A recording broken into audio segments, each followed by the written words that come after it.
This is Jordan Poyer, safety for the Buffalo Bills, and you are now listening to Cover One Buffalo Podcast. Let's go. Good evening and welcome to the Cover One Buffalo Podcast. You are joining your host, Greg Tompsett, along with his partner in crime, Aaron Quinn. Aaron, how we doing? Whew, what a day. What a day. I'm getting too old for this, but Josh Allen's arrived, and we're going to talk about it.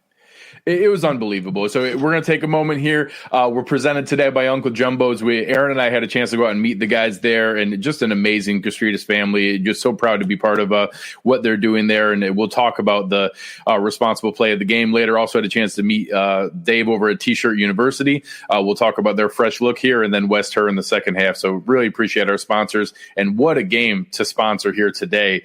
The Buffalo Bills pull out a 31-28 victory. It wasn't easy. It wasn't always good for my heart, but it was an amazing thing to watch. It was a really weird game, too, because you had the early technical difficulties with stress. That was probably the longest, whatever it ended up being, 20 minutes of my life, 26 minutes of my life, just stressing, trying to find Instagram feeds and follow the game the old-fashioned way on the radio. I was watching a Bills backers bar and a Bills player's wife's Instagram feed to watch the game. And just totally weird. And then the lightning delay, which is a pretty rare thing also to have happen in a game. So a very weird feel to the game, and then very exciting at the end of the game, going down really to the wire. So a lot of emotions, definitely took a toll on my hypertension today. I'll take a little bit of medicine. I told a lot of fans last week that, hey, I know we put up 404 yards. Don't get used to that. I don't know that we're going to do that every week. I was right. It was 526 yards. I thought it was going to go the other direction.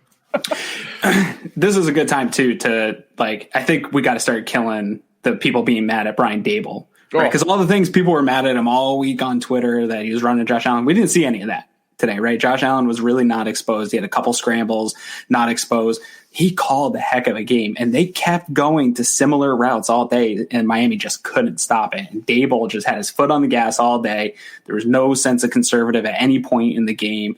Execution was pretty good throughout the day. I mean, we'll get into players of the games and stuff, but Brian Daboll, along with Josh Allen, coming off back-to-back fantastic performances. And I think we're going to have to get used to Brian Daboll is going to be a hot coaching candidate, and we might have to find somebody internally to replace him. Because if he puts up games like this, man, 400, 500 yards with any type, if he does a couple more of these this year, boy, I can't believe it.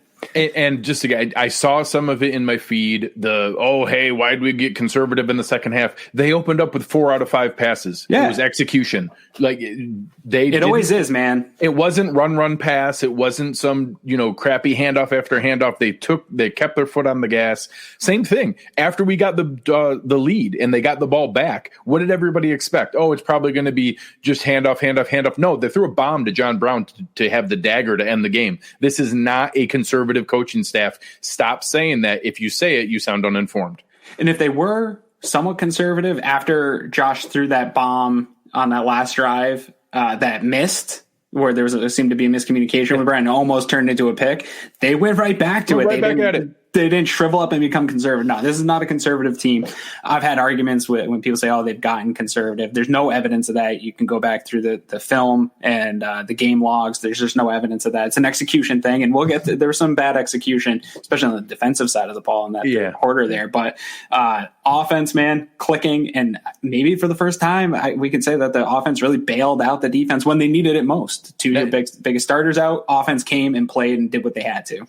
I think literally for the first time, certainly in my adult period here watching the game. I was younger. That Drew Bledsoe run had a little bit of that, offense covering the defense, but for at least the past 15 years, it hasn't been that way. And in a game like today, you're missing 2 of your most critical pieces. And it's not an excuse for Mike Gesicki to have the game that he did and those crossing routes. But I don't think people understand with Tremaine Edmonds' 7-foot wingspan and crazy speed, what he does in the middle of that field to cover that middle zone. And then Matt Milano was fantastic against tight ends, fantastic in the screen game. Losing the two of them was a really tough blow. And, I was nervous like everybody else that they weren't going to be able to overcome it. But we'll go through a couple numbers here. Josh Allen, 24 of 35 for 417 yards and 4 touchdowns, 11.9 yards per attempt, a 147 rating. It's just, he's never had numbers like that. And the Bills have never had offensive numbers like that since Bledsoe, and he only did it a couple times. This was somebody just shared in the Slack channel. This is a great tweet by former WGR Matthew Collar. Just noticed Stephon Diggs had more receiving yards today than Vikings passing offensive production. So that just goes to tell you what kind of day the Buffalo Bills had on offense. But and as far as, like you said, the defense, having those two guys out, I did think Dotson performed pretty well. Yeah, he had some flash plays in the game. I'm not going to say that those guys came in and played poorly. There's just a drop off, and the Miami Dolphins attacked it, and it wasn't always on the linebackers. There was a lot of matchups with Gesicki and Levi Wallace or Taron Johnson. He even caught that touchdown on Trey White. Like, he just had a great game, and Ryan Fitzpatrick was out there dealing too. Some of it was defensive and some of it was execution, but the Miami Dolphins really came and brought it today. They played well. They gained some momentum for a moment in time, and we'll talk about some more of the individual drives in a little bit, but hats off to the Miami Dolphins, man. That they're a pesky team, and they're going to be right there when we play them again. That's going to be a tough matchup next time we play them, because that's a good team, and they're pretty well coached, and they were lacking a little bit of talent on the offensive side of the ball, but they stayed in this game. Yeah, absolutely. And it's something that, this wasn't going to be a blowout. They were a road favorite, which is encouraging, and they were the better team. They were the more talented team today. When any team, if you take out their two best players at the same position, no team is prepared to cover that and not miss a beat. So that's not a downside here. I thought Terrell Dotson and AJ Klein did okay. I thought that they were going to be good in run defense. They were solid. I thought there were going to be liabilities in pass defense. They were liabilities in pass defense. And the Bills overall covered for it in the grand scheme of things, but mainly with offense. This was not a great defensive performance. It was not something that we're going to look back on, favorably, but they did what was needed. They had that critical goal line stand. They held to a field goal in another scenario where they could have let up a touchdown. 28 points is too much, but it was enough today to be able to hold it. On the Bills side of the ball, there was a little bit. The running game actually was okay. 23 carries for 111 for 4.8 yards a carry. Only 2 of those were Josh Allen. They actually had 2 kneel downs at the end, so it looks like 4. So I love the fact that Josh didn't need to run a ton. So 10 for 56 for Singletary, 8 for 37 for Moss, both 4.6 and 5.6 yards a carry. The offense as a whole was pretty outstanding, except that weird stretch in the third quarter again. Yeah, and again, just this weird execution. I don't know. This third quarter was particularly weird when you had the delay, and that's hard probably to come back from. I know they're professionals, and you expect them to just overcome everything, but that's a little weird. But they picked right back up in the fourth quarter, Josh, and added to those stats. So love the production that they got in that second half, in that fourth quarter there. So our first segment of the day is going to be our first one from a new sponsor, T-Shirt University. I'll rep them here. I got this nice straight out of Buffalo shirt when we went there and visited them at the Galleria. We have a gift card we're going to give away today. But the T-Shirt University Fresh Look, I ended up splitting because we had 2 players get their first career NFL touchdowns today, both in fantastic catches. Reggie Gilliam catching the first touchdown and, getting rocked and holding onto the ball. Gabe Davis making an unbelievably athletic catch that in real time, I thought there was no way that was a catch. It had to have bounced off the ground, and he got his arms underneath it and cradled it. Just 2 fantastic ones. And for our very first T-Shirt University Fresh Look, I think that's a pretty good start. Yeah, that is. That Gabe Davis one, man, that part of the problem with the way the NFL has gone, with nobody knows what catches are and you have to wait for every scoring play. I wanted to be so excited in that moment, but I just sat and looked at my TV and just waited to see a replay. And I was like, okay, I think I can get excited now. But amazing job by both of them to come in and contribute to this game, because again, the offense had to do it, and you had to find some contributions from some other guys today, and good on them. Hope to see more of that. Yeah, absolutely. It's something that I think that they did a nice job. I don't think that it was a perfect game by any means from them, but I thought that they did a really nice job in being able to contribute here and there. Obviously, we'll get to some of the receiving talent that we saw on display today, but that's a heck of a start for it. So really excited to be able to do that. And we've got a couple people in here watching live and commenting. We will pick the winner here in the second half of the show for the gift card for today. As we kind of move into the next phase, I mentioned the receiving game, and you're going to see it all week here. For anyone who wasn't sure, as Aaron pointed out, it was not a fantastic start for the Minnesota Vikings, and it was a phenomenal game for Stephon Diggs, and he was one of multiple receiving threats today. So when Josh Allen throws for 417 yards and 4 touchdowns, you're going to have some pretty good games. Stephon Diggs, 8 for 153 and a touchdown. John Brown, 4 for 82 and a touchdown. Cole Beasley, 5 for 70. Fans gave me a hard time about that, on pace tweet that I sent out with tongue in cheek. Obviously, it was one game out of 16. Just as an FYI, they all got better. So yeah. It was a pretty phenomenal game today from the receiving corps. It's going to probably mellow out a little next week against the Rams. I think the Rams are going to present some challenges and mellow things out a little bit, but you like to see it. And similar though to that on pace thing, a lot of people are talking about Josh Allen can't rush 14 times a game. And we talked about it a little bit on this show that is going to average out here. You're going to have games like this where he's not used in those designed runs. And then you'll have games where he's used 4 times. And then you'll have another game where he has to do it 12 times. And at the end of the year, it'll probably be somewhere around 7 rushes per game or something to that effect. So it was great to see that we didn't have to go to that well with all the complaints that were out there and the worry for Josh Allen that they can win without that aspect of him, but to know that it's there and that it will probably average out throughout the year as well, all the different stats and stuff. Because if Josh Allen plays on this pace, we're talking Patrick Mahomes type years, which would be a lot of fun to have. Yeah. So as we went through and mentioned that we were going to be giving away a gift card here, I went back and looked, wanted to make sure I could find who was retweeting the tweet from T-Shirt University. And in here in the comments today, our man Tommy Miller is going to be the winner. Going to send this out to him here during the show. Congratulations, Tommy. Appreciate all your support and being able to retweet that message and comment in the show today. So we'll give these away each show that T-Shirt University sponsors. As we take a look at this game, I thought that it was a little bit odd in the offensive line, some of the rotations that we saw today. At first, it looked like maybe Cody Ford got benched, and then we saw Brian Winters, and then all of a sudden we saw Ford in at left guard. I need to wait. Obviously, we're at a little bit of a disadvantage here. It's the first time in forever that I've had a game I haven't watched every snap of, and I'm even a little bit nervous what the Game Pass condensed film is going to look like. Are all the plays going to be available if the truck lost its electricity?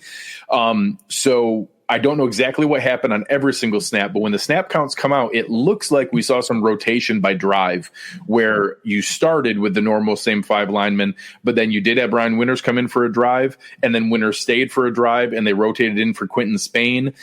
And I kind of threw that out there that I might predict that that's the case when we go with Feliciano coming back. I'm a little surprised that we saw it already.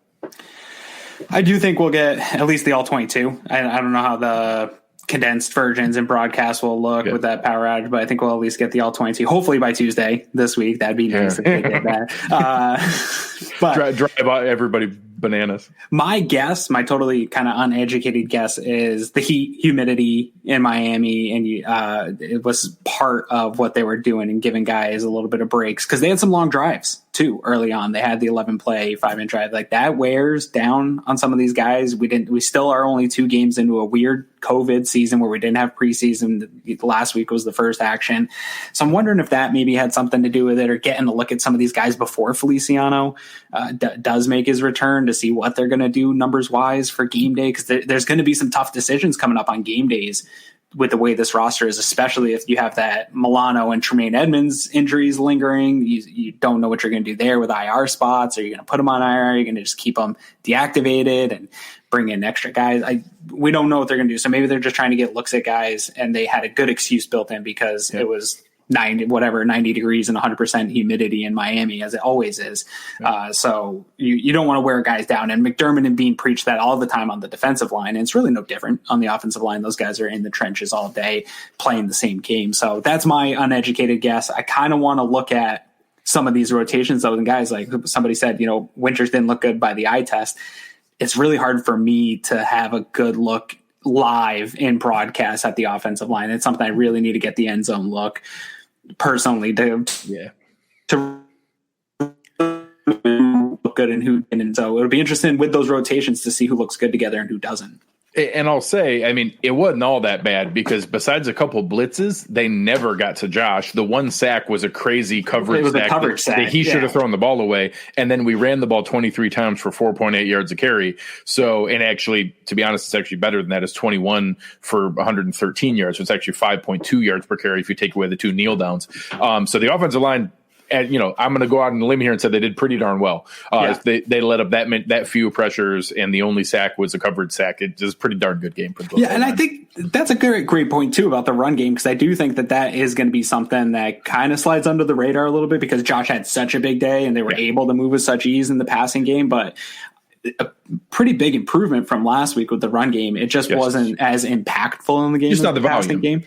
You didn't have the volume, but I thought you saw flashes from both Moss and Singletary in this game. A little bit more from Singletary, but Moss had a few nice runs. He had a nice drive there for a little bit. You're just not getting the volume to either one of them to really get him going. And this week it didn't matter. But I think a good sign moving forward that the run game can get going a little bit if we have to lean into it some more. So just an awesome tweet our friends over at Buffalo Rumblings want to share that came from them. 417 yards as the third most in team history behind Drew Bledsoe and Joe Ferguson. So Josh Allen now has a larger one-game passing performance than Jim Kelly ever had. Yeah.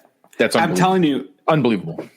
People, and I got on people for prematurely saying Allen arrived in off-season workouts or whatever. I don't know, but this was the type of performance that I was waiting to say he's arrived. And I'll look dead into the camera and Josh Allen's arrived. He's a legitimate, probably top 15, maybe top 10 this year NFL quarterback. And I don't care if it's against the Miami Dolphins. I don't care if it's against the New York Jets. You go up against an NFL team and put up back-to-back performances like this where teams just can't stop you. You have your way. The Dolphins have the most expensive secondary in the NFL. Yeah, and Flores is a fantastic defensive coach. This was real.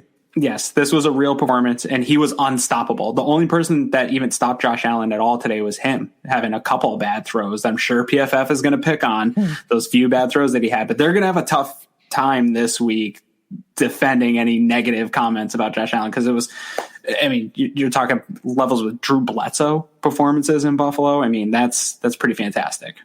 Yeah, and I don't think Magic Catfish was a fantastic name. I don't think he's wrong here in that, let's wait for the Rams game. We're not crowning him I'm not giving him the league MVP. No. But it's fair to say that after 2 games, he is the leading candidate for the NFL MVP. That's not crazy. He's had 2 of the best games any quarterback has had so far. He now has to continue that on for 14 more games, and he's not going to continue at this pace. But I also wouldn't have guessed that he had back-to-back games with 400, total yards on average. He's no longer a bottom 15 or bottom 10 NFL quarterback, which is what he has been passing. Like, he had the legs and he got those touchdowns.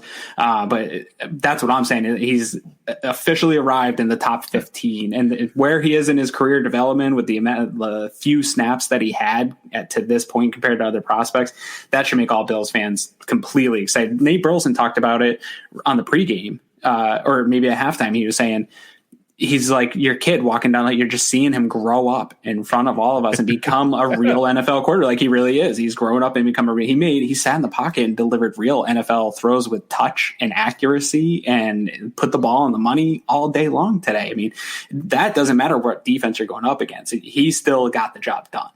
Yeah.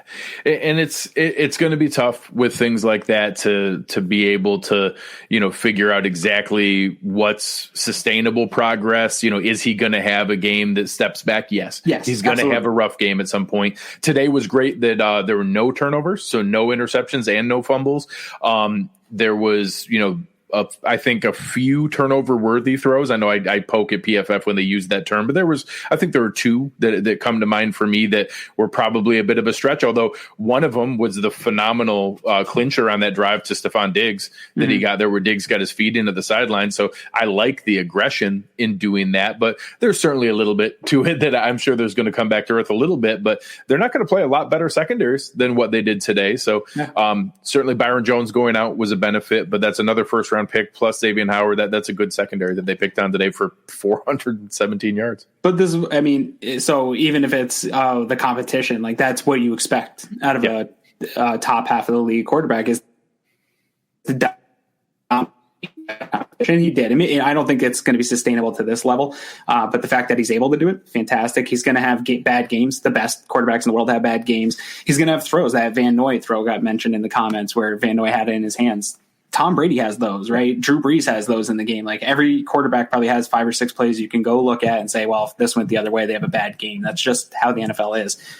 That didn't happen to Josh today, though. None of those plays worked against the Bills. So I'm going to sit here and pound how awesome he is until you can prove me wrong. Absolutely. And, as we move into our next phase here, this is usually one of the interesting discussions of the game. So Aaron and I went back and forth on a couple different things for what the Uncle Jumbo's spotlight and player responsible play of the game is for today. And, I think there was some confusion at one point, but late in the third quarter, the Dolphins are driving and they had been giving up some plays in our premium Slack channel, which everybody should become a member here and get in there for great discussion. Eric pointed out Mike Gesicki was uncovered on that play, and that was a critical timeout. You saw the guy running out of the field to try to get back to 11 men. That's the kind of, timeout that you don't want to have to take. You'd prefer that the guys were on the field the way that they're supposed to be. But if you're going to do that, you need to use those timeouts intelligently and to save them. And ideally, that would have been a play that let them catch their breath and stop a score. But I think it was the right call in that play. Yeah, and ultimately that was a drive that they made the goal line stand and in the 4-down territory in the goal line stand. So that play, the way they had them spread out and lined up, Gesicki, who was killing the Bills all day, was being left uncovered in the slot.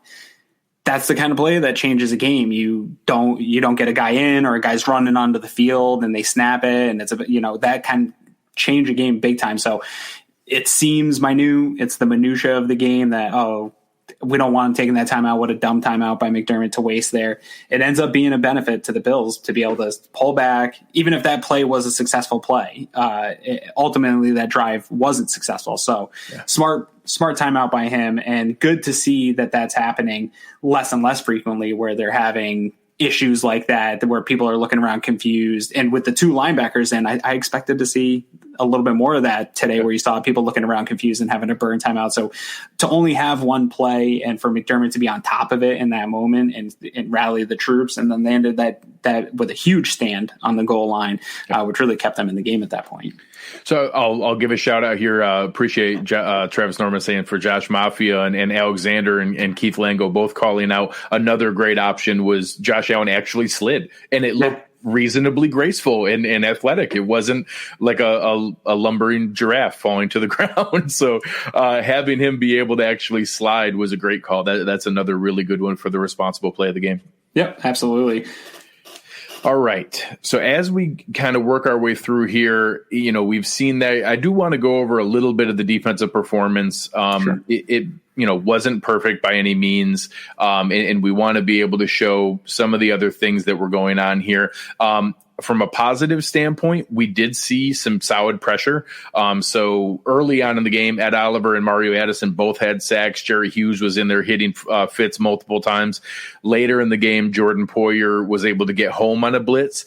There was a pretty long stretch there, especially in the third quarter, where there were several blitzes that did not get home. They picked it up, and Fitz, took a couple of shots to the chops, but he got the ball out of there pretty quickly. 10 quarterback hits and 3 sacks is a good game by almost any standard, but there were still some challenges there in the defense. So I want to be even-handed and point out some of the positives there that I thought were good. So I thought the D-line in general had a good game.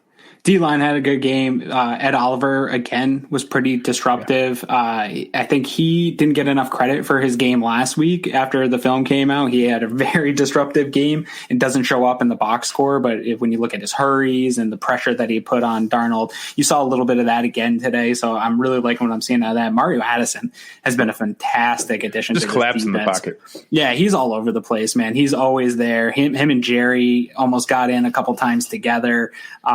Trent didn't have the day that I wanted him to have necessarily, so I'm probably not going to have a nice long thread on my love for Trent Murphy this week. But he played fine. Like nobody on the defensive line really played poorly, in my opinion. They were getting some pressure. Fitz was getting the ball out pretty quick. Like, he's a good quarterback. He's doing a lot of things. He still took some hits. He stood in there and took some shots, but he was getting the ball out pretty good, especially in the second half. And got some momentum and went on a run. So that was probably the most frustrating part, is the defense was kind of getting there and getting pressure, but Fitz was just getting the ball out just quick enough. You did see Levi Wallace get picked on a little bit today, but I don't know how much that is an indictment of Levi Wallace. I think that's just playing on the other side of Trey White. I don't really care who you throw out there unless it's going to be another top tier NFL quarterback. Yeah. If the option is throw to Trey's side or throw to Levi Wallace's side, guys are going to take that chance. And being a cornerback in the NFL is tough, man. You're going to get some days where you get picked on. Very few Trey White's out there. That's why he got the money he got. So I want to look at that a little bit more before I kind of kill Levi Wallace for having a tough day, because it looks bad when you're watching live and you see him coming up after Gesicki's getting catches, after Parker's getting, it just looks bad. But I don't know if it's as bad as it looks. We'll take a look, but I feel bad for him having to play against on the other side of Trey, because that's a tough task when a quarterback's just coming your way all day long. Yeah, I'm the same. I'm going to assume that it wasn't a great game. I don't know if it was as terrible as what we saw. I know I got mad at the one play that he lost contain, where Jordan Poyer got blocked in the back and it saved him. He came inside unnecessarily. He's never going to be a physical presence that just never gets picked on. I will say I'm looking forward to Josh Norman coming back. I think that he has a bit more confidence, a bit more experience and expertise, and a pretty similar physical skill set.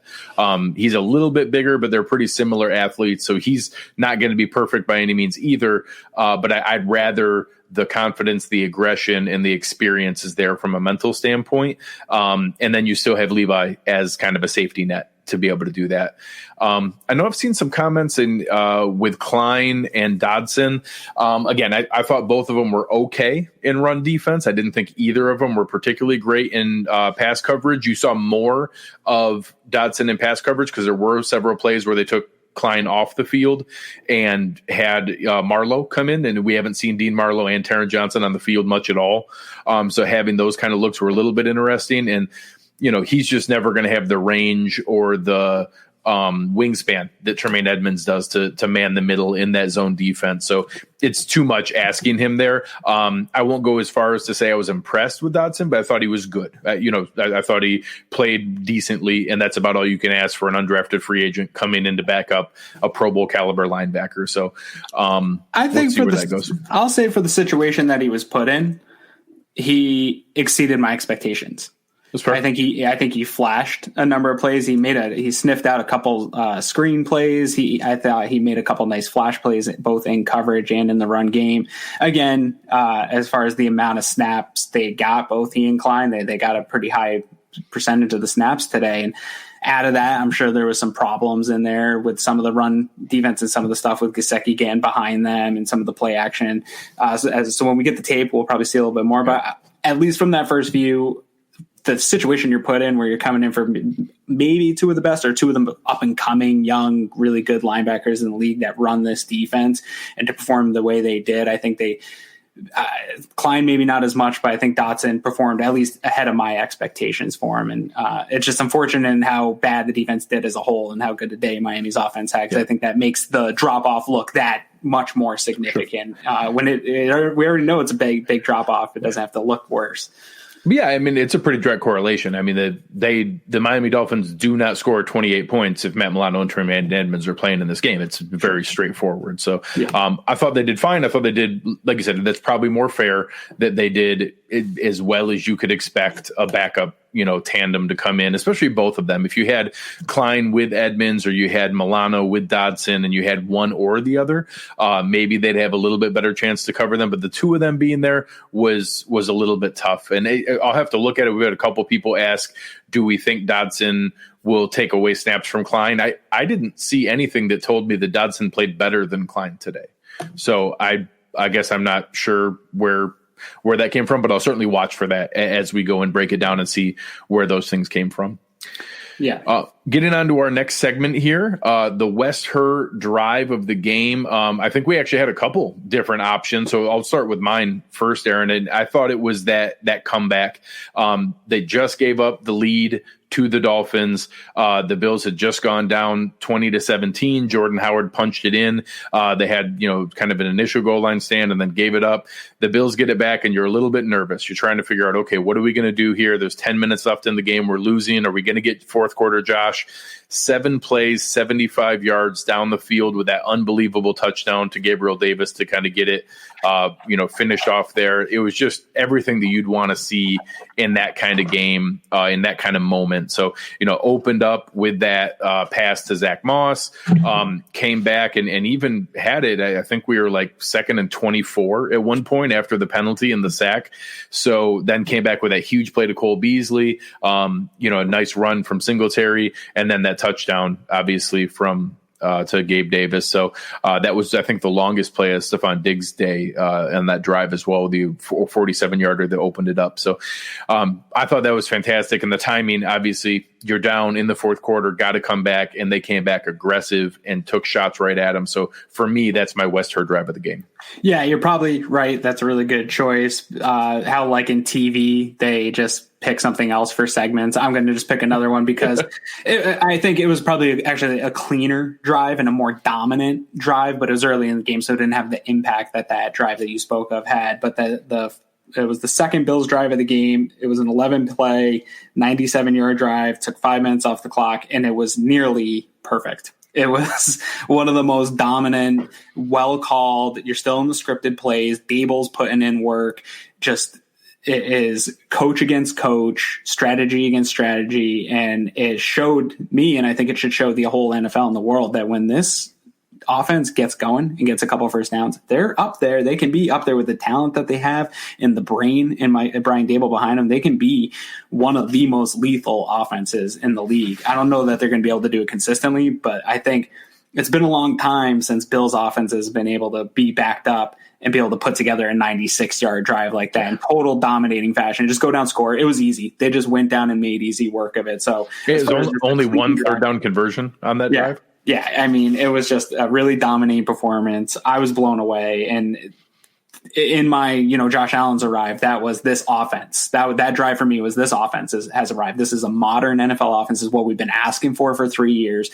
We finally got it, and they showed that they can do that. And so that's another option for drive of the game, but I think either one is kind of a coin flip for this game. Yeah, a couple good honorable mentions. Nate Crossway. We don't normally think of defense that way, but having that goal line stand was pretty huge. Absolutely. And then Tommy, obviously, the game-winning drive, having that dagger at the end when, every single game of my adult life that the Bills have a lead and then get the ball back and it's in the fourth quarter. At that drive, the Bills get the ball back. There's 4 minutes left in the game. They're up 4. I expected the 4-minute offense pounding it down the field. Instead, they take a shot down the field to Stephon Diggs for 21 yards and then come back with that 46-yard touch, like you said earlier, was the second in a row. They knew they had smoke, toasting them deep, so they went right back to it. And to have that hit in that kind of scenario, we haven't seen anything like that in forever, that they were aggressive, going downfield, taking shots like that when you already had the lead. That's unbelievable. Yeah, but that's why you get the talent that they've amassed over the last 2 seasons. That's why you have Stephon Diggs. That's why you have John Brown and the development of Josh Allen. That tells me that this team has unwavering confidence in Josh Allen to give him the ball in his hands, especially after the mistake, and say, dude, we believe in you. Go do it again. Win us the game. And he did it. And he adds another fourth quarter game-winning drive to his resume there with that. And it's just a super impressive thing for such a young guy to have so many of these moments so early in his career. I think it just leads for a lot of excitement for Bills fans going forward. That if the game's close in the fourth quarter, that we have a chance. And I can't tell you the last time. I definitely didn't feel that with Tyrod Taylor. I definitely didn't feel it with the Trent Edmonds, Losmans of the world, or Trent Edwards, JP Losmans of the world. I haven't felt it since maybe Bledsoe. Yeah. Yeah, we haven't had it since then. And some sad news. I feel bad for Tyrod that he keeps kind of getting these chances here or there and all of a sudden gets it yanked. The Chargers came back and started Justin Herbert today after winning last week. So poor Tyrod got to hold the seat warm for one game before they yanked it. Somebody said he got hurt pregame. Okay. Somehow, okay. I've been off Twitter since the game ended. And we came right on here, so I don't know. But it almost seems like he's got whatever the Ryan Fitzpatrick effect is, where he goes in and takes the job and keeps the guy off. Tyrod's got the opposite. Yeah, whatever the opposite is, he has the exact opposite of that. Couple questions here. Travis Norman's asking, how did Zach look? I thought Zach Moss was solid. I thought he actually had a really nice run from a patient standpoint. I thought that he was able to, kind of watch his blockers and go today. So not a ton of run, but if you're going to get 8 carries for 37 yards, that's 4.6 yards a carry. That's pretty solid. Yeah, I liked what I saw out of him today. Again, I think the run game as a whole had a huge improvement from a week ago, so I'm happy with that. Again, it wasn't what broke the game open, and so it's not going to be what's talked about really at all this week. And I think some people probably discredit it and start, hey, we should worry about these guys. I'm not worried yet at all. Singletary broke out a couple nice runs, but I thought Moss is improving, and that's really all you want to see out of a rookie, right? You don't want to see him be Frank Gore was at the end of last year and just struggling to get yardage. He had some nice runs. He's going to improve. I think he's going to be a guy that gets more success with more volume. And there's going to be some games where both running backs get more volume. We're not going to throw it. I don't think we said it last week, but I don't think we're going to throw it the way we've seen the last 2 weeks. There's going to be some games where we want to win on the ground, and then we'll really be able to get a good evaluation of these guys. Yeah. Joe Nelson asking here, we're going to see a feature running back by committee. I think today's exactly what the team wants. Devin Singletary had 12 touches. Zach Moss had 8. I think that 60-40 split is exactly what they want. I would be kind of surprised if we see dramatically different than that as the season goes. But I think it'll flip who's 60 and who's 40 depending on the day. But I agree with you. I think that it's going to be maybe that next split like that. I could see that next Jets game, maybe a game where they're a heavy favorite. I could see them maybe having Moss get more carries. Sure. Hugo Carmona asking if the linebackers are out next week, will we need a monster game from Josh again? I'd love to tell you no, but Sean McVay's really smart, and that Rams offense has looked pretty good so far. If I'm really hoping we can get Edmonds back. I think Milano, we're probably going to have another game or two. They're pretty careful with those hamstrings. And this showed it here. If we're missing 2 of our key pieces in the middle of that defense, we're going to need to put up points. So, monster game is relative. Do we need another 400 yards and 4 touchdowns? Maybe not. But we're going to need a good game. We're going to need points. We're going to need 24, 27 plus, maybe 30 again. So it's certainly reasonable to say that if we have Edmonds and Milano out, we need to score a lot of points to win that game. We're not going to hold them scoreless. The way the defense looked today and as mastermind, it's going to be a game of chess. McDermott versus McVay. So I'm interested to see that, but I will go out a little bit on limb. I think the offense is going to have to have them on. I think it's going to have to be a shootout, and they're going to, if they want a chance to win this game, the way that offenses seem to recover this year and the pieces that they have on offense, we haven't seen one like that this year. And the Bills have struggled against some pretty good offenses at times, and even in the McDermott era. So I think it's going to have to be a shootout if the Bills want to win. And really the only way to win a shootout is for your quarterback to have a pretty big monster game. So Nate Crossway already stole my joke. But Creasby asked, are you concerned about, I'm assuming he meant Tyler Bass. No, not remotely. He made his field goal. He made all 4 extra points. All of them looked pretty good. He crushed every kickoff out of the back of the end zone. It wasn't perfect. I think the field goal was a little close to the upright, but it was, he made his kicks, and that's all you can ask. I don't need them. You don't get extra points if they go down the middle. No, somebody, I think it was Nick in the Slack channel, said somebody needs to go out there and just move him left a little bit. Just a little bit. But yeah, no, definitely was a little too close for comfort on that kick for me. And I'm sure there's a lot of Bills fans out there that felt like, ooh, come on, you're right. You don't get extra points for putting it down the middle. But I think fan confidence, not Sean McDermott's confidence or Bass's confidence, fan confidence wanted to see that a little bit more square down the middle. But yeah, no, I think he had a nice comeback here this week, and hopefully that continues for him. Appreciate you, Daniel. It really does mean a lot to us. If you can, wherever you're listening to this, give us a like, give us a rating, give us a review. It really does mean a lot and help us tell other folks about this. We have a lot of fun being able to talk with you guys, previewing every show and wrapping up every show. And it does help us if you come in and give us a like or a rating or a review or whatever it is. We're going to do some giveaways later on for people who do reviews or give us a rating on whatever site that you're on. We'll pick from them. A couple more questions before we wrap up here.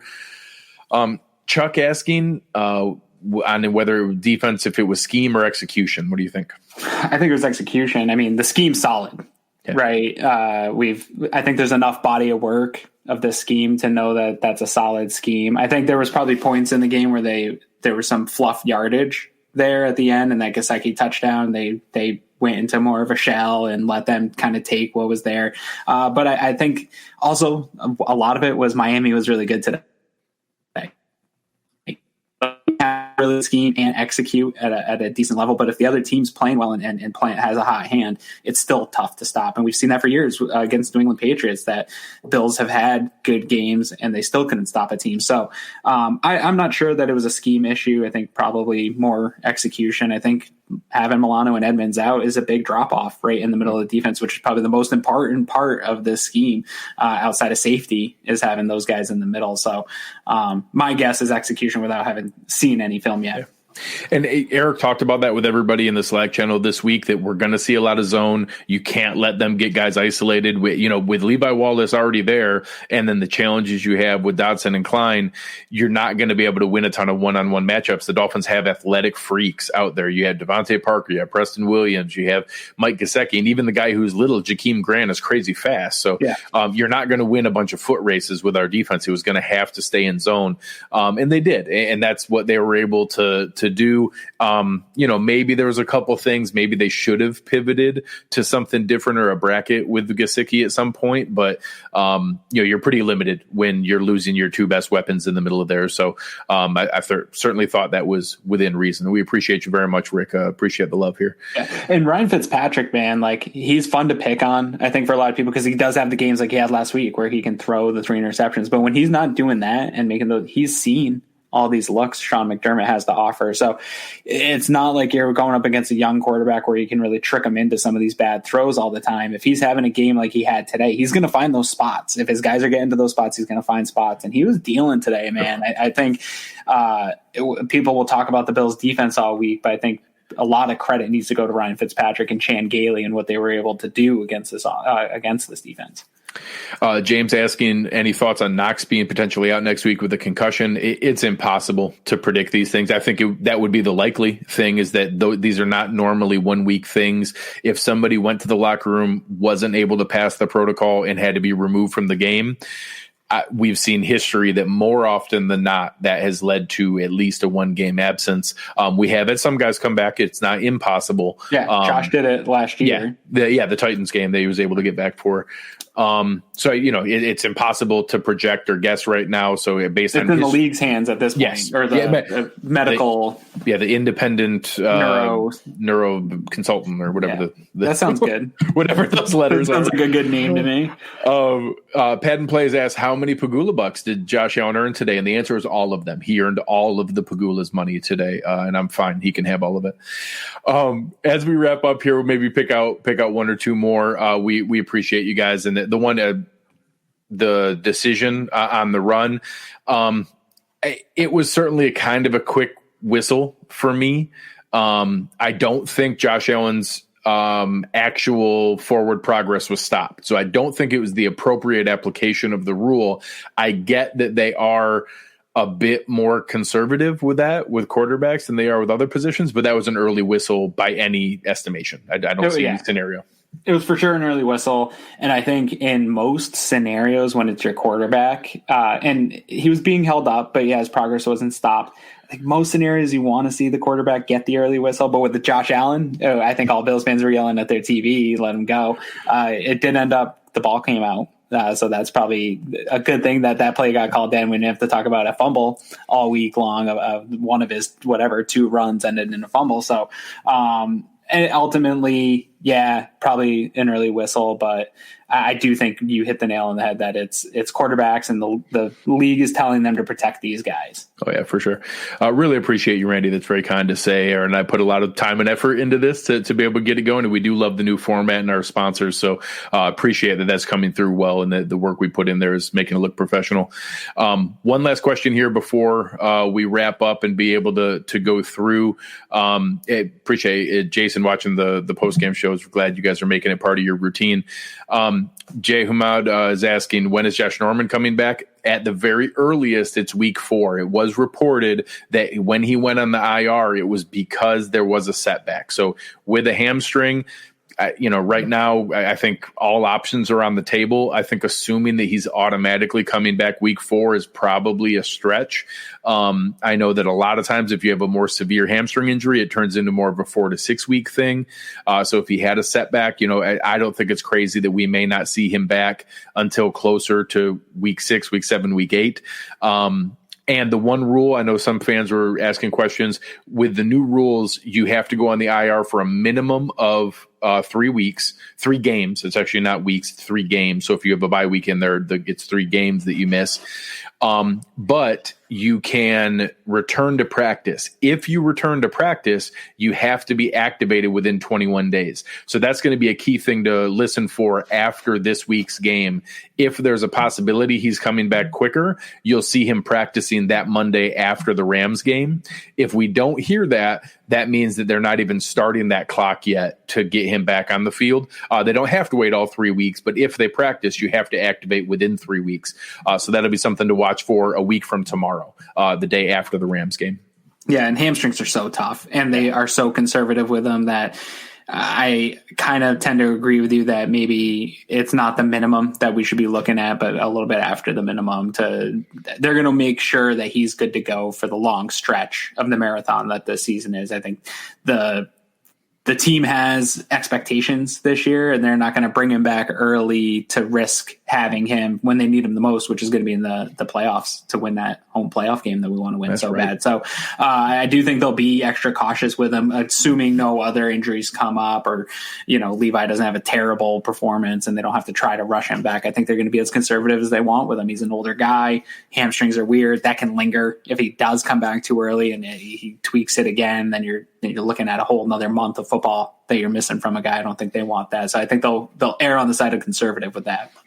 Hey, so a good question here by Patton as we wrap up here, just to be able to show you guys some of the work that you're going to see. Aaron and I are going to keep doing shows twice a week. We'll do our preview show each Wednesday, some weeks on Tuesdays, depending on when the game is, and then the post-game show right after each game. You're also going to see a Josh Allen film breakdown with Eric Turner and Nate Geary.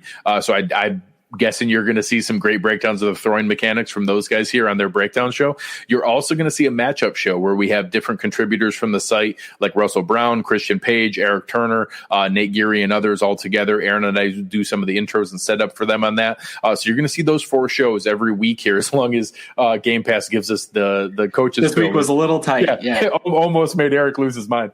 So make sure you're checking it out there if you want to learn more about the game. Aaron and I like to be entertaining and be able to have fun, but if you really want to learn some of the details and X's and O's, Eric is as good as it gets and being able to teach you guys more about that. And there's a little bit of evergreen content out there. And if you don't know, like stuff that lasts longer than the week, that Josh Allen film room stuff, yeah, it's important to the matchup that we just saw, but that stuff that they're talking about in the Josh Allen film room is week to week, that they're breaking down the progression. They're showing you some of the mechanic stuff from last week. So if you haven't watched that yet and you have nothing to do the rest of the week here before that content comes out, go back, watch the last Josh Allen film review, because it's something that you're going to see out of Josh every year. And what it does for me is it gives me stuff to look for in the game to see if he's continuing some of that stuff that they're talking about and continuing to make the reads that they're talking about. And it helps me to be a better fan. So that's the kind of content that is the reason that I begged Eric Turner to let me work with this organization, because it really is the stuff that when you're watching the game, it makes you a smarter fan. And then you can tell everyone on Twitter that you're right. Yeah, which is my favorite thing on earth. Yeah. Just telling people on Twitter that I'm right is my favorite thing. Speaking of Twitter, Aaron Quinn has ended his final hiatus. He found peace. He found his Zen balance, and now he has returned. Make sure you're finding him. It's at Aaron Quinn 716 on Twitter. He's still fun to be able to follow on there, even though he's a little more reasonable now. Yeah, it wasn't even so much that I'm at peace. It was all the people in the comment sections on everything. You guys were sending me all the comments, so I had to go out there and defend myself. I had to defend my honor. But no, it's been fun. Our friend Bruce Nolan talked to me. He shared some of his rules of how he engages with Twitter. That was a really good thing. A couple of the other reporters and stuff have reached out to me and welcomed me back. So everybody's been really kind and welcomed me back. And people are pretty much taking it pretty easy on me. But the Bills are winning, so we'll see how it goes after a loss or two. How Twitter turns. I'm just assuming we're going undefeated, so that'd be great. Yeah. But thank you guys for checking out everything today. Thank you to our sponsors, Uncle Jumbo's, T-Shirt University, West Her. Congratulations to Tommy Miller on winning the gift card here. We're going to do some more giveaways as we go. Make sure you're checking out some of the Twitter feed. Aaron and I had an awesome time out there at the Uncle Jumbo's distillery. It's a great place. Make sure if you're living local here, go and find their stuff. It's fantastic. I can't lie, Aaron. We've been talking about them for a while. I drank it for the first time when we were there. That blueberry lemonade was fantastic. Oh yeah, dude. You know what's really nice? I'm going to give them an extra plug. I love my hot. I'm not sure about it on Twitter. I love going, especially this time of year. I always kind of want like a cocktail, but it's such a pain to go get the bottles and mix the drink, and I make a mess all over the counter. The other day, I cracked one of those, poured half for my wife, poured half for me. Came back inside, poured another half for me, another half for my wife, and we both enjoyed them. It was really good. It was a nice way to have just a little cocktail in a can. You don't have to make a mess in your house. It's all pre-mixed for you. So a really nice feature. So thank you, Uncle Jumbo's. You made that evening very nice for me.